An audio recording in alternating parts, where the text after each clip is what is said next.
Welcome to the 3-Minute Drill. Joining us is Raymond Bonner, author of Anatomy of Injustice, story of a man who spent 30 years on death row for a crime he didn't commit.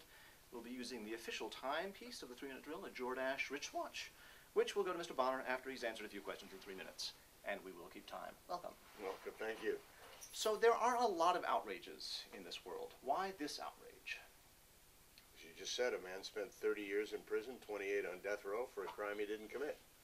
And he was put there because the police framed evidence and committed perjury.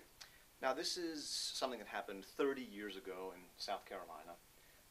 Does it tell us a lot about our justice system today? There are a lot of flaws in the administration of the death penalty. Putting aside whether or not you think there ought to be a death penalty, if there is one, the way capital punishment is administered in the country is just filled with flaws, and innocent people end up on death row. If we had had no death penalty, would you have written this book? That's an interesting question I get asked a lot. Not if I would have written this book, but would there be as much effort into proving innocence, all the innocence projects, Barry Scheck's project, Northern California Innocence Project, if there were no capital punishment, if people were only in prison for life, quote unquote only? I'd like to think there would still be as much outrage. But as you know, I wrote this book for more than just because of his case, but because of this extraordinary lawyer, Diana Holt, and her own story makes it compelling. Now, near the end of the book, we learn that the defendant's clothes have the blood on the victim on them. Is that something that is cast doubt on his innocence at all? Of course his blue jeans have the blood. Have pinprick-sized spots of blood. As you know from reading the book, the bedroom where she was found was covered in blood. His blue jeans should have been smeared in blood.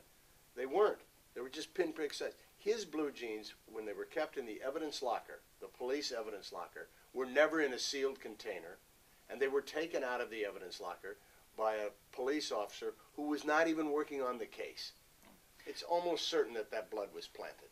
Now, the only other plausible suspect was the victim's next-door neighbor, right? Right. And is that who you believe committed this crime? It's interesting. I interviewed, he is dead now, I interviewed his son several times in the course of writing about the case for the New York Times and writing the book. One of the last times I talked to him, it was actually in St. Andrews, Scotland. We were playing golf, or after playing golf, and he said, you think my father did it, don't you? And I said, it doesn't make much difference what I think, but a lot of people do. And the Fourth Circuit recently, in an opinion last November, the Fourth Circuit said the probable perpetrator is Jimmy Holloway Sr. Have you seen Edward Lee Elmore since he was released from prison? I have. I was with him the day he was released. I had lunch with him. It was a deeply moving experience. The author is Raymond Bonner. The book is Anatomy of Injustice. Thank you for being in the 3-Minute Drill. That's it. That's the 3 minutes. That's the 3 minutes.